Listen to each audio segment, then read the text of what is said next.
Welcome, welcome. I'm so happy to see you here. Happy New Year. I was just saying, for those of you that couldn't hear, I'm really happy to be with you here on January 11th, 111, at 11 a.m. And I'm going to keep my eye on the clock for 11:11 so we can all say a little collective prayer, make a wish at that time.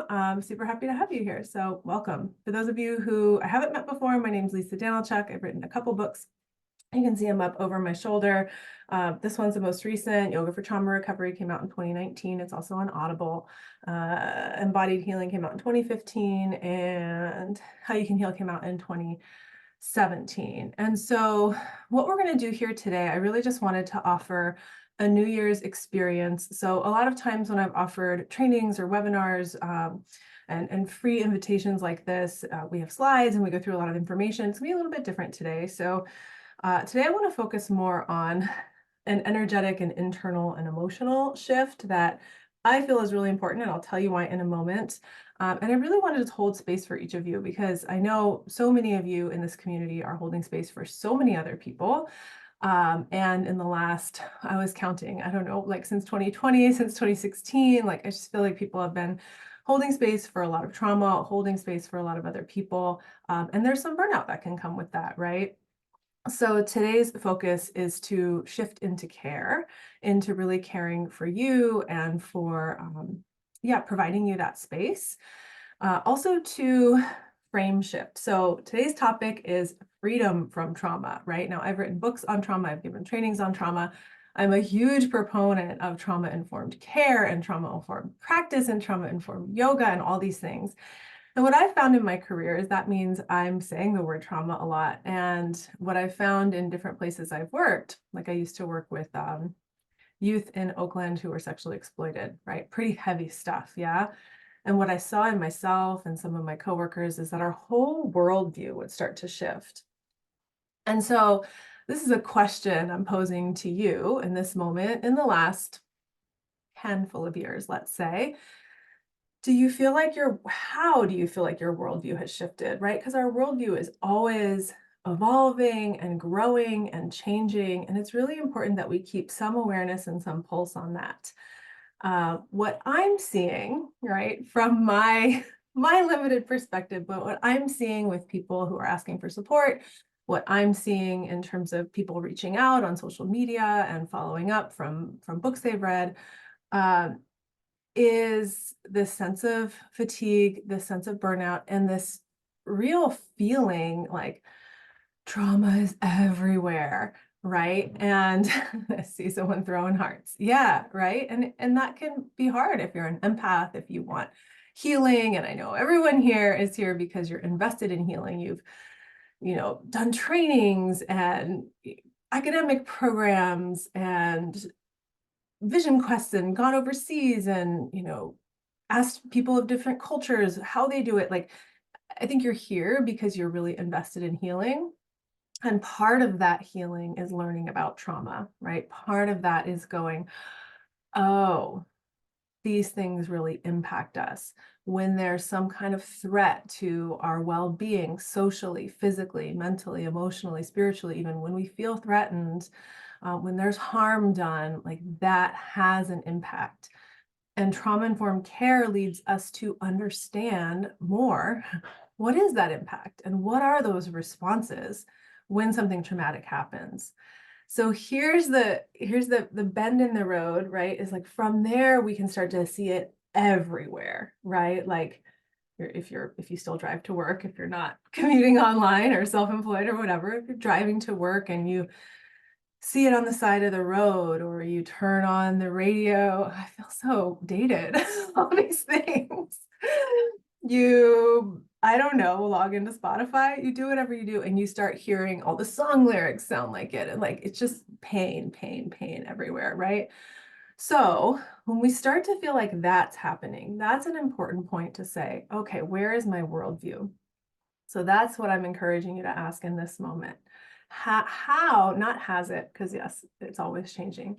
How has my worldview evolved in recent years? Okay, now we're gonna have some time to move and breathe. We're gonna have some time to journal, so you don't have to like have the answer right now, but just drop that question in, let it percolate. You might get some answers in the next 45 minutes. You might get them in the next day or month even, and that's totally fine. Okay, so someone says burnout, we're all doing more with less. And then personal losses, 100%, and our brain's no longer working the same as they used to. It's very hard adjustment to make, and it's hard to give ourselves grace. Thank you so much for saying that, because giving ourselves grace is such an integral part of this. And I hope for this time today, like that's what we're doing and that's what you're doing, that you're giving yourself some space and you're giving yourself some grace.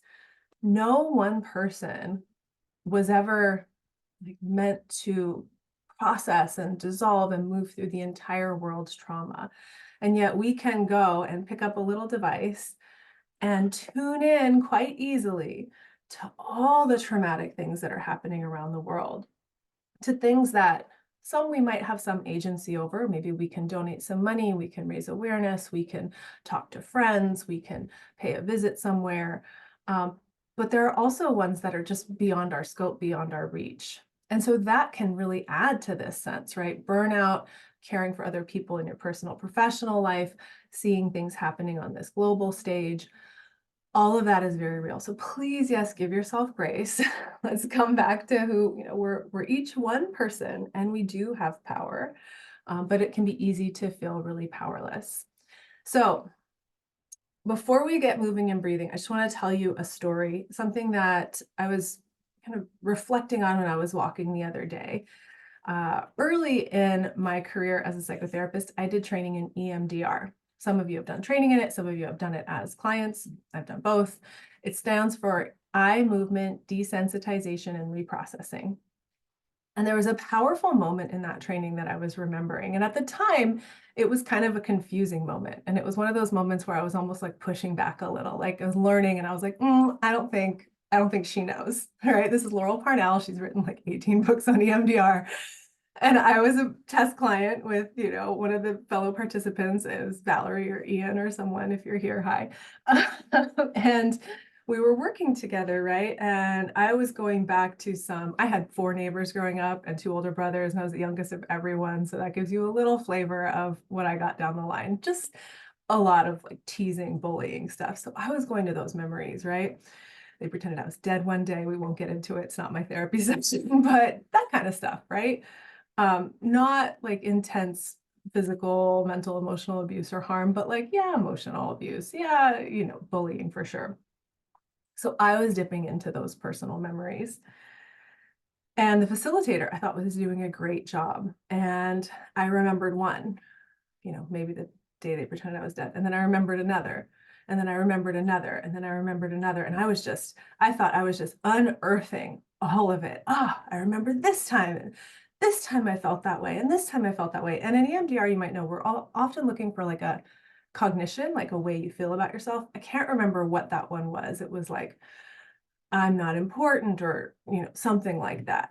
So I'm going and I'm just remembering this time I felt that way. This time I felt that way. This time I felt that way. And I really thought I'm doing great work here. I'm remembering all the times I am uprooting every single moment of trauma in my life. And Laurel Parnell, bless her wonderful heart, comes along and kneels down next to us. I'm gonna pretend it was Ian. I honestly don't remember who the facilitator was, right? So just goes to show, so we can check ourselves as therapists, like the internal process is often more important than what, the face that's even in front of us. The relationships are important, of course, but I digress. So Laurel Parnell sits down and she says, "You're looping." And I'm like, no, Laurel, you don't know, I know. I'm not looping, I'm processing. Like, this is processing. I'm really getting in there. I'm getting these memories. And she's like, no. And she kind of watched me. We went through a few more sets of EMDR and she watched me and she was like, no, this is looping. Like, you keep reinforcing, you keep finding evidence for the negative belief. And while it might be good to reconnect with those memories to clear them, like you're not clearing them. You're just going round and round and round and round with the same belief and it's not changing. Right. And in EMDR, there's ways to kind of measure like how intense it is. It's like, it's a 5, it's a 5, it's a 5. Okay, it's not changing. Right. So she instructed the clinician working with me to bring in like those of you trained, like an cognitive interweave, or, some kind of different option for me, so that I could connect with a time where I felt it important. Or I'm just using this as an example. I don't remember, it was so long ago. It was like the opposite of the neglect, the opposite of the bullying was feeling connected, feeling important, feeling valued, those types of things that we all need so much, right? Social connection and feeling a part of something and feeling valued, so essential, right? So she shifted it so that I remembered, and this might have been like a moment right after the bullying happened, right? So the day they pretended I was dead. I laugh at it now, but like, this is painful when you're 7, right? You can hear my daughter in the other room. I hope no one ever does that to her. And I remembered our neighbor next door, Carrie, who was always like had a sweet spot for me, was like, "Oh, everybody look, it's Lisa's ghost, and let's talk to her." And then she started playing with me, and we were roller skating outside. And so it wasn't like that wasn't the pinnacle of all feeling valued and seen, but it was the shift in that memory that came up. Okay. So why am I 11:11? Make a wish. Ah! Okay. So let's say a little prayer for healing at 11:11 on 111, that we can make that shift out of looping, right? That we're not just spinning, spinning, spinning on the same beliefs. And so what I see happening in I've been a part of a lot of social advocacy circles, whether that's in social media and email, in person. And what I see happening in a lot of these larger scenes and settings is a form of that, a form of like, let's just round up every negative memory. Let's just look for all the evidence. And I think it's really important that we do connect with the pain, that we do honor the truth of history, that we do honor this is the negative belief I've found. But there's a pivot point. And I think we're there. I think we're maybe past there with a lot of circumstances, right? Every trajectory of healing is unique. There's so many happening at the same time right now. But I think collectively with 2024, we're there. We're in a place where we can pivot, where we can go, okay, all this stuff has come up. We've seen it. We've steeped in it. We've marched around in it. We've found all the evidence, right? A lot of it.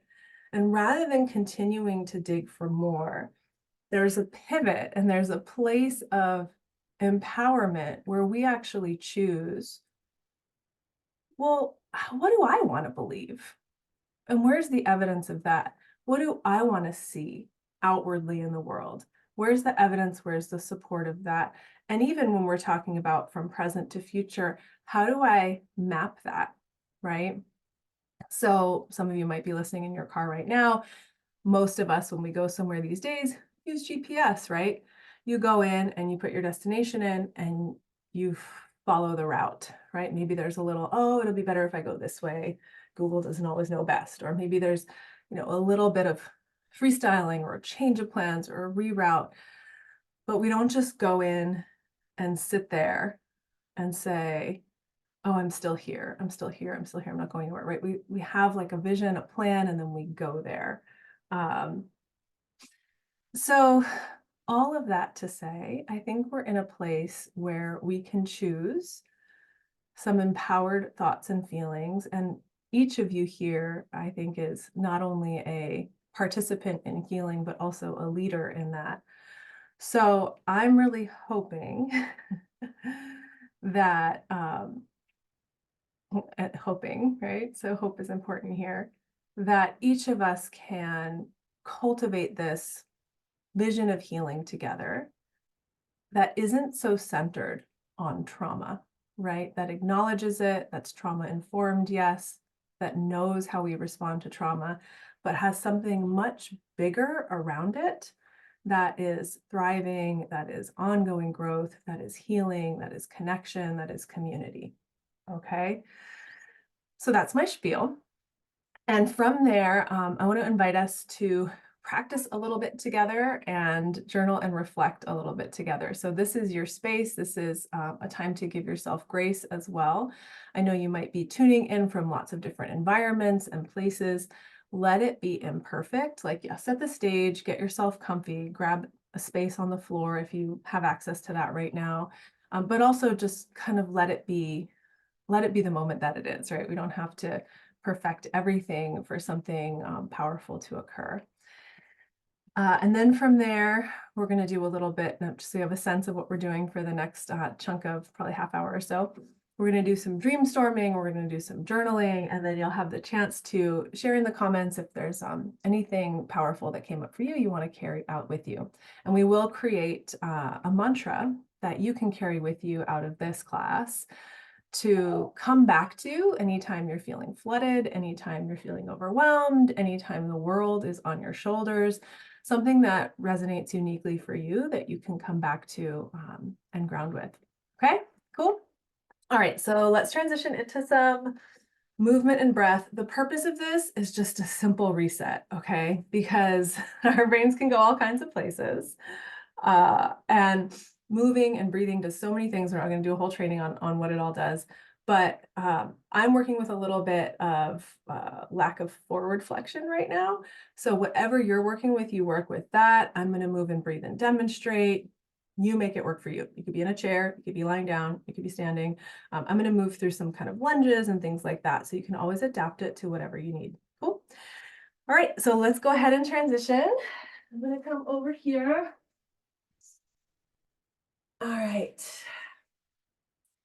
So let's begin seated, and I'm going to turn to face you, and then I'll turn to face side so you can see me as I'm moving in a moment. You can close your eyes or let them rest on a singular point. Sometimes I like to even just look around first, right? We all know in our bodies, safety is super important. And with things going on in the world that feel unsafe, sometimes we can carry that in our bodies. So I'm assuming you're in a relatively safe space right now. Look around and see if you can take in any of those cues. You can just assess your situation, maybe make it more comfortable.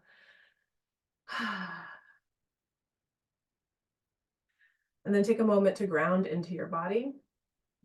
I really love the position I'm sitting in now. I'm grounding through my shins, not a place I always ground through, right? We typically go through feet, through sit bones.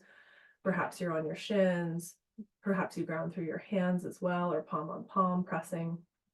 Just a moment to connect to your body in a neutral way. And ideally also to connect to the earth underneath you. I love, love, love the quote to remember that, in fact, you are not carrying the world. You are not Atlas carrying the world is carrying you. So in those moments of burnout and overwhelm, remember there's this big, giant rock in the sky going through the heavens that's just got you, right? It's holding on to you, and it's got your back, it's got your feet, holding everything in place. So just noticing that gravity, noticing Mother Earth. If your eyes are open and you have a tree you can see out a window, or we have some beautiful lemons in the front yard. Just taking a few moments to breathe into something really still and specific.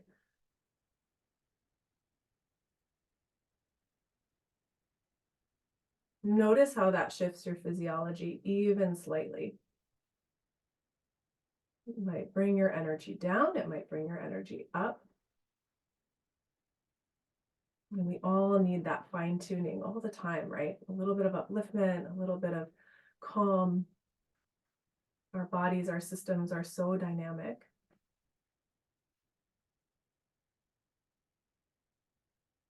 And from this space, let's find a dynamic breath as well. I love putting my hands on my chest, on my belly. You might find that helpful. You can give it a try if you haven't before. And just finding somewhere, if it feels good, to connect with your breath using your hands. You can try different spaces.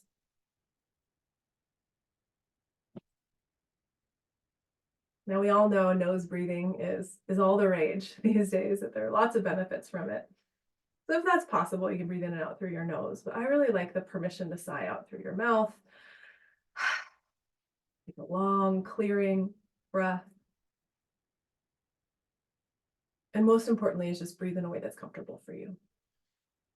Let's take one more breath together, as if we were all in a big room.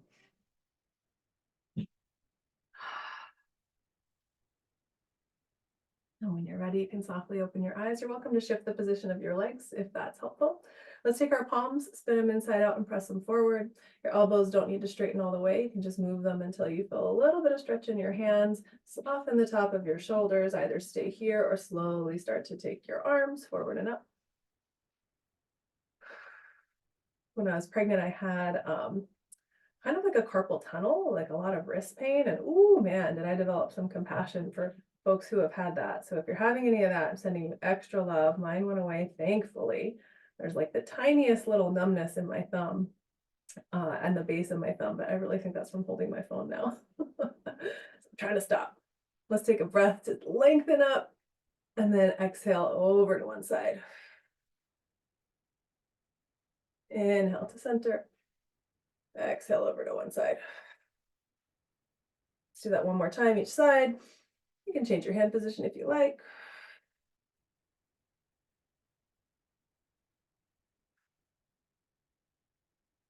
One more inhale to stretch up.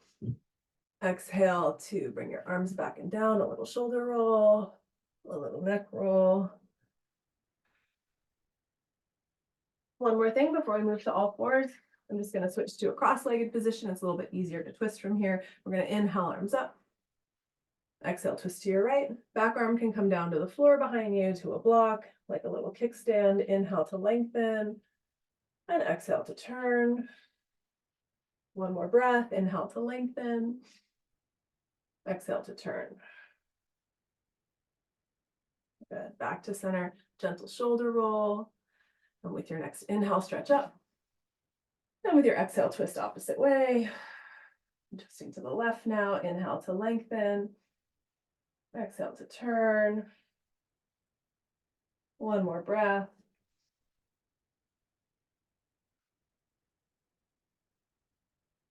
Good. Use your inhale to unwind. Take a really big shoulder roll or two or three. Oh my God, feels so good. Maybe a wrist roll too. Every time I start doing yoga, I'm like, there's so much. There's so many places we can go. But we're going to go to all fours now. A few rounds of cat-cow. Now, if you've practiced yoga before, you know how to make this your own. So please go for it. Inhale as we stretch the front of the torso. Exhale, we push the floor away round.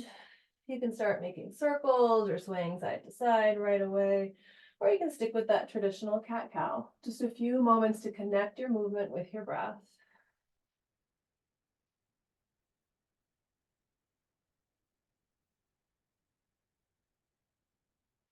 I was about to say make it graceful, but can we make it full of grace for ourselves, right? So that there's not any sense of pushing or achieving, but there's a really deep sense of care here.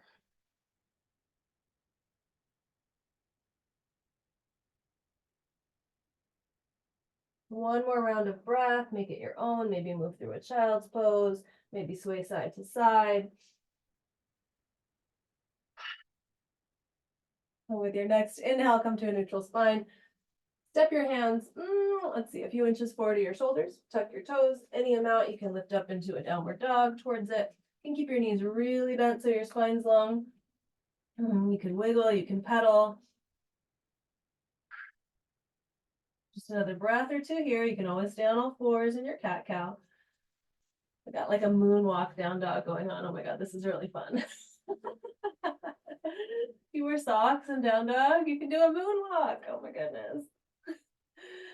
And then from here, we're going to come back down to all fours. You can do that knee to nose and step your right foot forward. So we're in a lunge. We're going to inhale, arms up. Exhale, drag your elbows back and down. Two more times. One more. And on this one, take your hands down to the floor, front your front foot. We're about knee over ankle in the front leg. You can always lift your back knee if your knee's uncomfortable, but you can also kind of come forward towards your quad. So you're not really on your knee joint. You're on the bottom of your quad. Take a couple of breaths here, just opening into the front of your hip, a little low lunge. Let time and breath soften your body rather than force.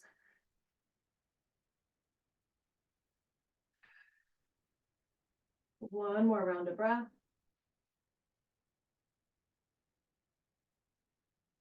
Inhale here to lengthen your spine, and as you exhale slowly, any amount, straighten your front leg. Does not have to straighten all the way.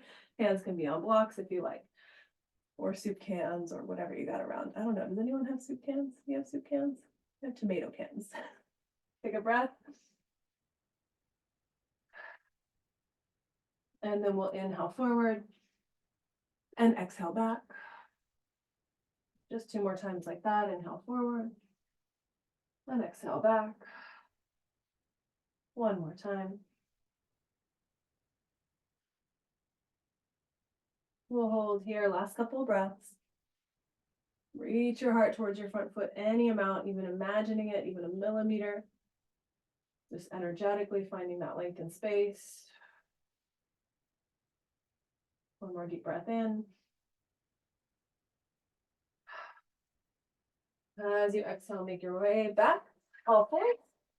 And if you like, you can come into a down dog here, a little pedal, a little sway, a breath. Those of you who have a vinyasa practice, if you can't help yourself, go for chaturanga, do it. I'm not going to teach it, but you're welcome to go. Wipe the slate. And when you're ready, other side. I'm going to go from knees down and step my left foot forward. You might do that knee to nose. It's a little too much flexion for my body today. And then we're finding that lunge on the other side. So scoot your front foot far enough forward so your knees about above your ankle and you can get a stretch in your hip flexor. Take a breath or 2 or 3 here. We'll add the arms with our breath. On your next inhale, arms up. Circle back down. Inhale to lift. Exhale to open. 1 more time. Ooh, 1 more time. Just feels so good. With an exhale, take your hands down to the floor to frame your front foot. A few breaths here just to lunge. You can lift your back knee. So one way to do it is on the toes. Another way, if you've done this before, is on the top of your foot. But you can also just get more on the top of your quad. Take a few breaths.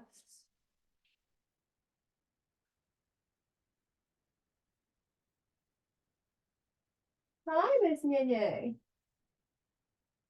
We might have an appearance of the baby girl. Isabella, on your exhale, you can go ahead and straighten your front leg. Inhale to come forward. She's with her daddy. Exhale to come back. 1 more time. Inhale to come forward. Exhale to come back and hold and breathe.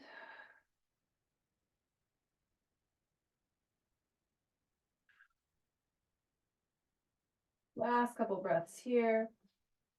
Reaching your heart forward towards your foot. Breathe space into the back of your straight front leg or bent front leg. Breathe space into your low back, into your spine.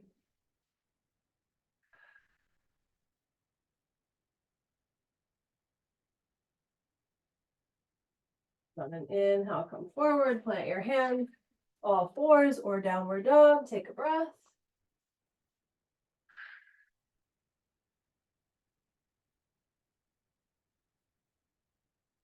From here, we'll take knees to the floor, hips to your heels, sit to one side. If you're in a space where you can, lie down on your back. And we're going to do just a little back bend, a gentle back bend, and then we'll come back up, do some forward folds, and then we'll have a chance to meditate. So go ahead and lie back, feet about hips distance apart. We're going to ground down through our hands and our feet. You can stay here just grounding, or you can add a lift of your hips.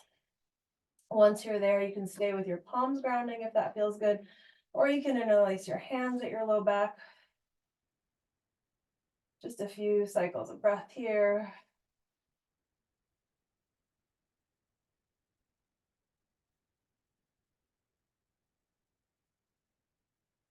Open your chest towards your chin now. It was going towards your foot before. Now it's going towards your chin, a little space there.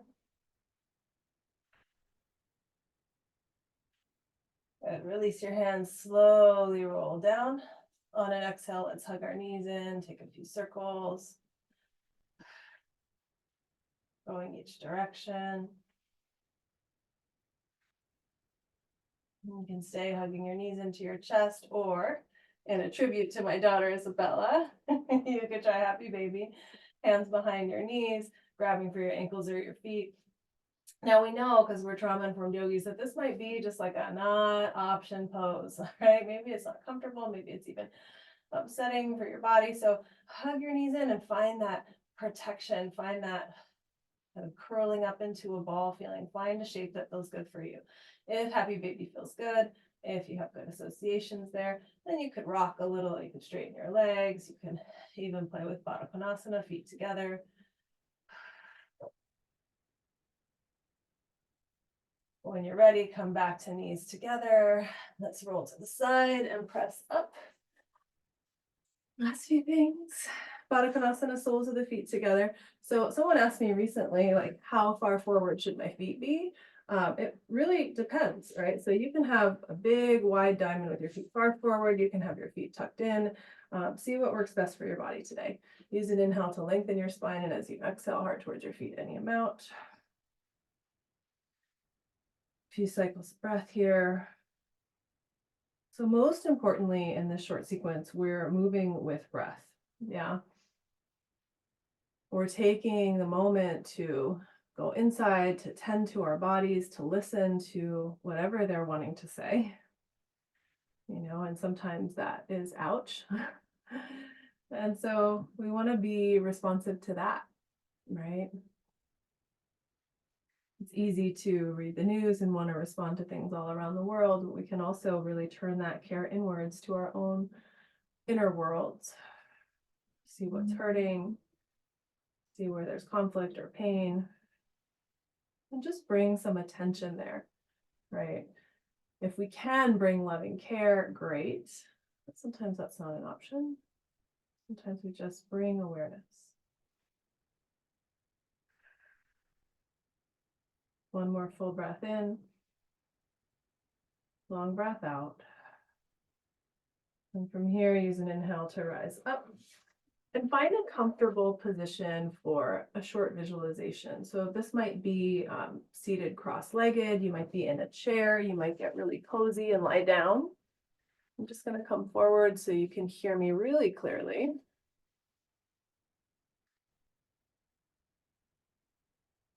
Take a moment to get comfortable and get supported. Notice any even subtle shifts in your body in that short practice, right? We just did a little bit of shoulder warm up, some twisting, some opening through our legs and hips, a little back bending to open through the heart. So we at least touched upon all the lower energy centers, all the sort of basic muscle groups in our lower body. We had a little bit of stirring in the core, a little bit of opening in the heart. And now we're moving into those higher realms, right? So option to place a finger or a thumb or even a coin or something right in between your eyebrows on your third eye center.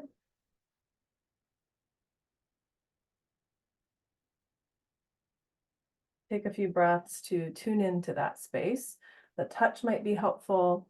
You can also, with eyes closed, visualize looking, right? Like as if your eyes are actually looking to that third eye point in your forehead.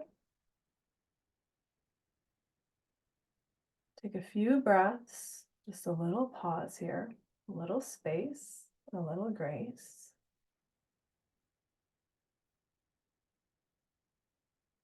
And I'm going to ask a few questions. And our practice here is what Jennifer Gomez would call dream storming. If you haven't listened to her, she was on season 3 of the How We Can Heal podcast. And she talked about dream storming, right? So it's more than brainstorming, not just getting ideas, but really going there, really going into what do you truly want? What does your heart want? What would be the best case scenario? What's the dream? So we're going to go there. You have the opportunity to go there right now.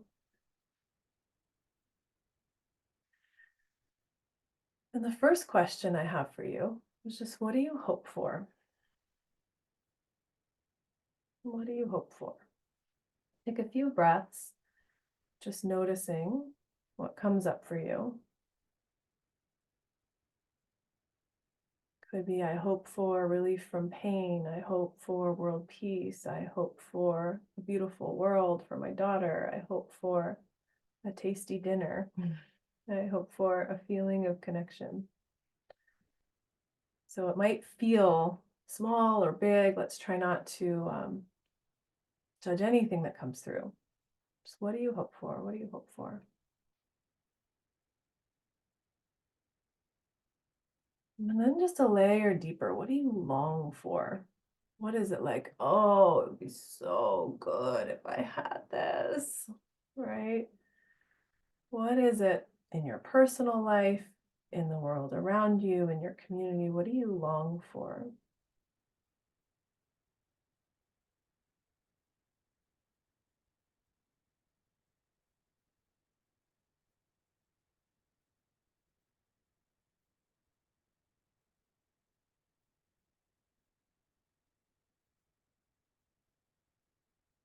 And just notice what arises. Notice also if there's any of these questions where just not much is coming, that's okay. You can just sit and breathe, open to the question. Answers might come later.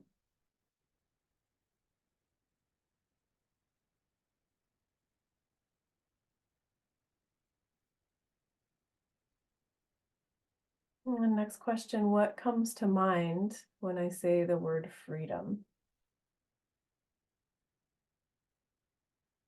Where do you feel it in your body? What do you see within yourself, your community, with those around you?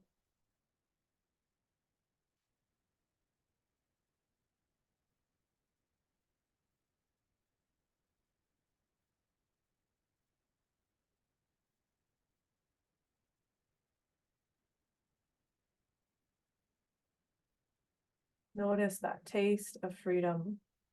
Notice its imprint. And I'm going to invite you to be very aware in this next little transition here, as we're going to go just for a moment. We're going to acknowledge there is suffering, there is trauma, yes.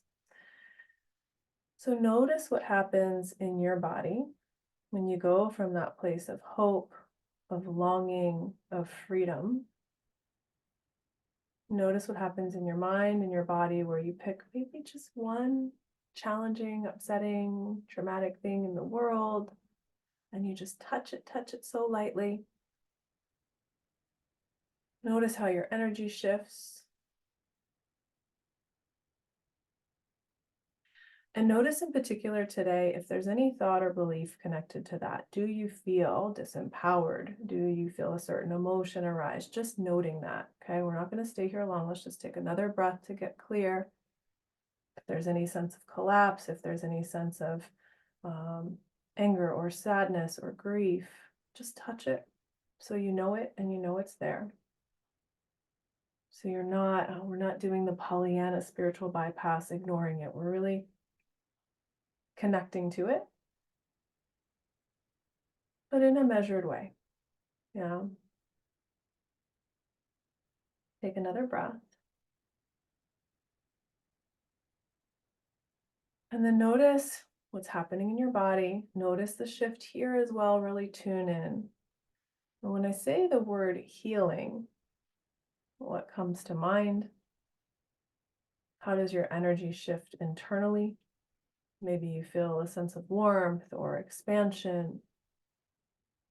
And when I say the word healing, what do you see around you? Right? What's happening within you? What do you visualize in your community, in the greater world?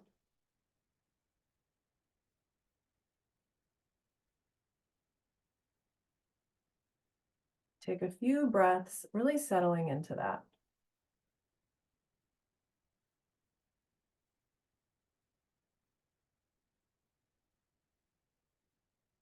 And I'm going to drop a few more words in here. Notice how they impact you. Notice what resonates. Let's drop the word grace. If you give yourself grace, if you give those you love some grace, if you give the world, the planet some grace, if you receive some grace,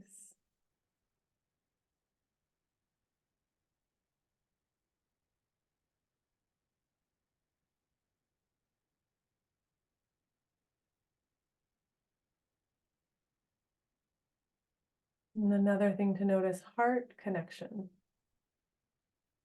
So that might be a connection to your own heart. You could even physically place a hand on your heart center.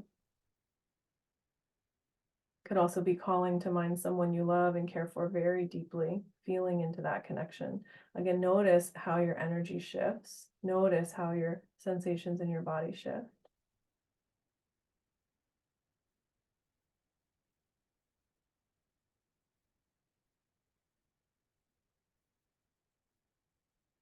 And if your mind gets busy or distracted, totally fine. Part of life, part of being human. Just come back to your breath and take a reset. It's going to happen. And this last word I'm going to invite in is love. So perhaps you still feel that heart connection in your chest. Maybe you feel something else in your body, or there's an image or a color, a vocalization.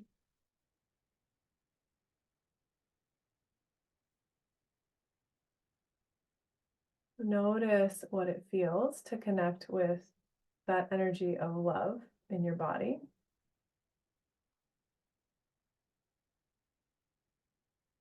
In your community, in the greater world.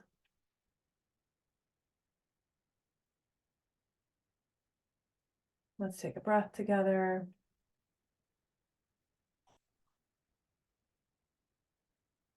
And from here, we really dreamstorm. So having observed how each of those resonated in your body, I'm going to start with love,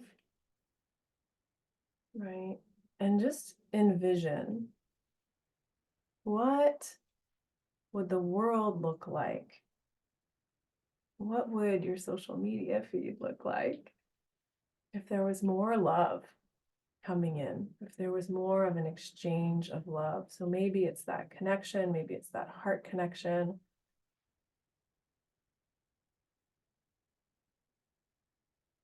Maybe there is an element of healing in there. And a few cycles of breath to allow your mind to go, what would it look like if there were love all around me?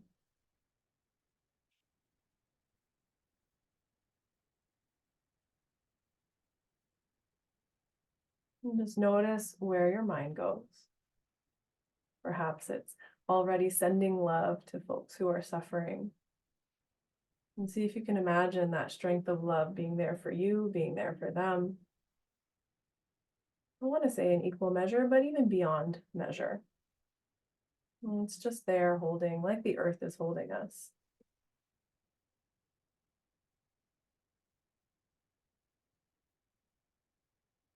And from here, just let your mind, let it go, let it dreamstorm to, what do you want your world, your community, your experience of life on this planet to look like? What's the ideal? What's the hope? What's the goal?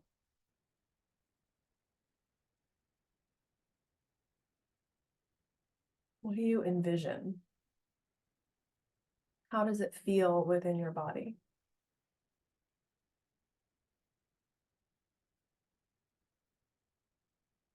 And take a few breaths just to try that on and to let your mind go. Notice if there's anything blocking you. Oh, but that's not possible. Oh, but that's utopia or whatever. Notice if those thoughts come.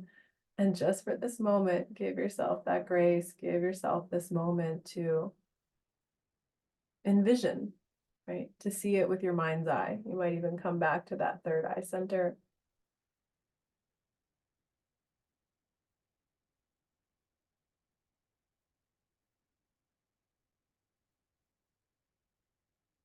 Take another few cycles of breath.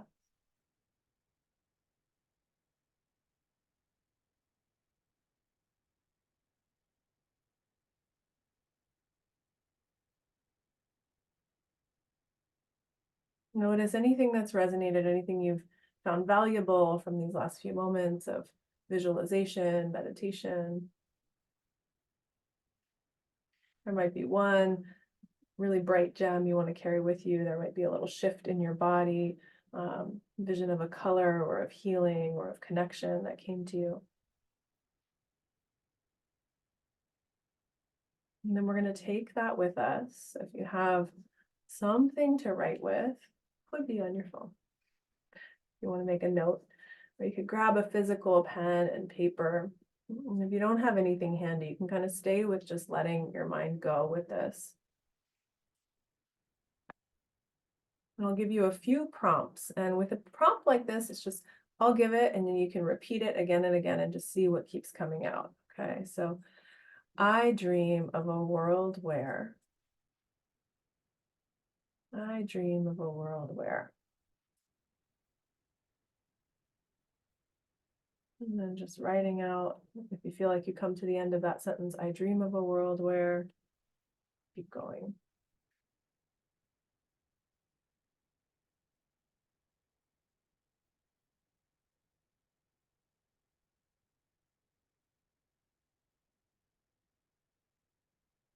And then the next prompt, I see this in the world now.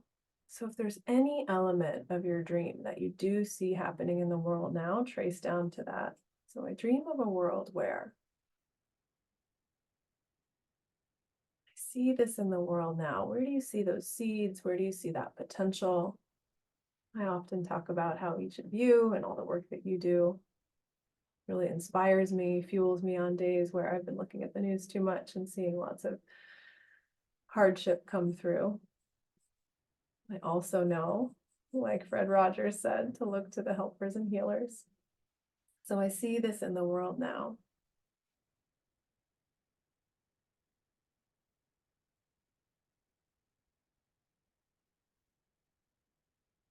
And when you've wrapped that one up, and you can always come back to it,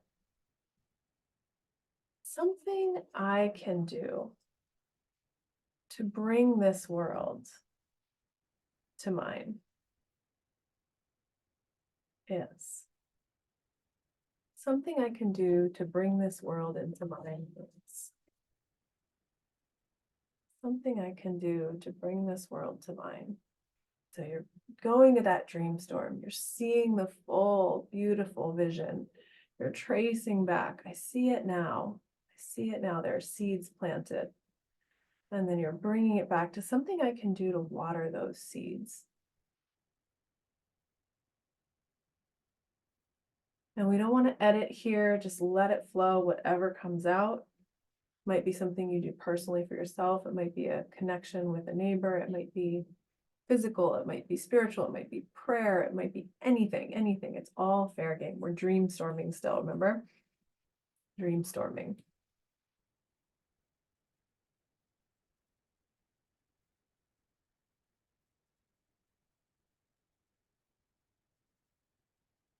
Something I can do to bring this world to life into my world now.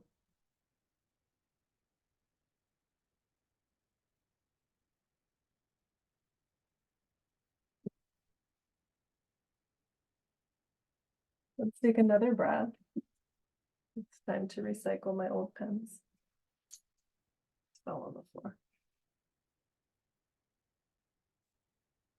Now, at the beginning, I spoke about looping, right? About getting stuck in, oh my God, it's everywhere. I see it everywhere. And we've just had this opportunity to move, breathe, pause, to open to what we really want to see in the world, to see where it is right now, to know how we can interact with that.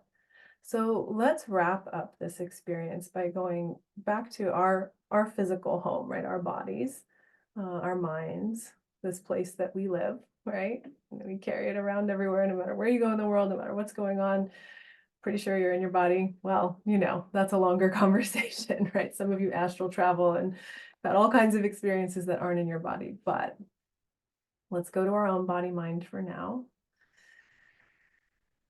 And let's create a mantra that we can come back to when that world of trauma is getting loud, as it does, right? Especially if you work in the field of PTSD and trauma recovery, especially if you're watching the news, especially if you care for people who are going through something traumatic, especially if you've been through something, right? You can see how it just, it's everywhere so quickly, right? So what's a little switch point, right? Really common to start to feel, and I don't know if you noticed this when we were doing it in the meditation, to start to feel small, collapsed, disempowered when we see all of that. Very common, right? So if you're feeling that, you're not alone. So let's find a simple mantra that you can carry with you to remind yourself, oh yeah, like that's not the end all be all truth of everything. That's information, that's input coming in, but it's not the end all be all truth of everything. So I'll give you some examples and see what resonates and see what comes to you, right? What comes to from you naturally is going to be the most powerful. Something as simple as I am here. I am here. If we can get to this space, I am safe. Right? Like I said earlier, a lot of trauma, we feel very unsafe. If we're in a space and in a place in the world where we can look around and go, oh, the lemon tree outside looks really peaceful. I'm actually pretty safe right now, right? That one might resonate. It doesn't always, right? So in the circumstances where you can't quite get there, I choose to care for myself. I give myself grace. I give myself love. I give myself a break. And if you're having trouble finding one that really resonates, let's go back to that dream storm. Remember how that felt. Trace it back to now, right? So it might be I am love. I am life. I am alive, right? Something that feels true when we pick a mantra that we like, it's like a disconnect. We're like, no, I'm this, I'm this, I'm this, but something in us is fighting against it. It's a little more challenging, right? I'm looking for something here that just resonates. There might be little edges, but you can drop into it.